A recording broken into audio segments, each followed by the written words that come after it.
President আমাদেরকে আশ্বস্ত করেছে এটা 1 থেকে 2 দিনের মধ্যে এটা ওকে হয়ে যাবে এবং আমরা দল বদলে সম্পূর্ণভাবে সক্রিয় আছি।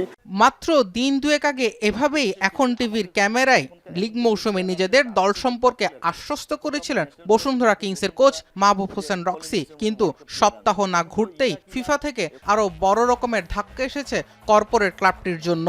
ফিফার কাছ থেকে নতুন 2 নিষেধাজ্ঞা যুক্ত হয়েছে কিংসদের নামের পাশে। সবশেষ মঙ্গলবার আরো 2 নিষেধাজ্ঞা আসে কিংসদের নামে। সব মিলিয়ে বাংলাদেশ লিগের চ্যাম্পিয়নদের মোট নিষেধাজ্ঞা এই মুহূর্তে 14টি। লিগে খেলার জন্য ক্লাব রেজিস্ট্রেশনও করা হয়নি তাদের, যদিও সেই সময় পেরিয়ে গেছে। মঙ্গলবারই বাফুফে ভবনে আসেননি কেউই। নতুন এই নিষেধাজ্ঞার পর ক্লাবের অবস্থান জানতে মুঠোফোনে যোগাযোগ করা হয়েছিল বসুন্ধরা কিংসের প্রধান এবং বাফুফের সহসভাপতি ইমরুল হাসানের সঙ্গে, তবে এখনই গণমাধ্যমে কিছু বলতে চান না বলে মন্তব্য করেছেন তিনি। এদিকে ক্লাবের এমন অনিশ্চিত অবস্থায় কোচ খেলোয়াড়দের অনেকেই দল ছেড়ে গিয়েছেন, তবে চুক্তিবদ্ধ থাকা 6 দেশি ফুটবলার কি করবেন তা এখন পর্যন্ত অজানা।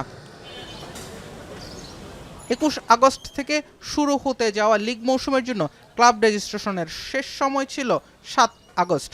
নিষেধাজ্ঞায় থাকা বসুন্ধরা কিংস এবং আবাহনীর অপেক্ষায় এক দফা বাড়িয়ে বাফুফে নতুন তারিখ দেয় 11 আগস্ট। অবশ্য এরপরও আবাহনী বা বসুন্ধরা মুক্তি পায়নি নিষেধাজ্ঞা থেকে। বাফুফের সময় বাড়াবে কিনা কিংবা বসুন্ধরা ছাড়াই লিগ হবে কিনা সেটাই আপাতত মৌসুম শুরুর আগে নতুন নাটকীয়তা। জুবায়ের আহমেদ, এখন, ঢাকা।